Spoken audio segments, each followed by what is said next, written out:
Балықшы әже суға батып кете жаздады. Сәлем қазақ елі, бұл экспресс жаңалықтар, бізде 1 минут кеттік.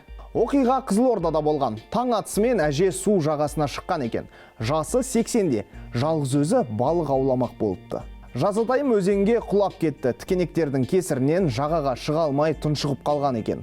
Қайта сол маңда құтқарушылар жүрген. Сүңгуірлер сабағын өткізіп жүрген екен. Байқап қалды. Кейуананы жағаға алып шықты. Артынан әжей есін жиды. Спасатели, вот как раз они, наверное, учения проводили. И меня вот они схватили и вытащили. Әже аман, құтқарушыларға лайк, оқыс оқиға сәтті аяқталды. А я уже хотела, думаю, ну ладно, я умею плавать, сюда проплыву или что. Енді әлім келмей, сол балдар мені шығарып тастапты. Рахмет, ойбай, көп жасады. Ата әжелерімізге бас көз болайық. Ақпараттың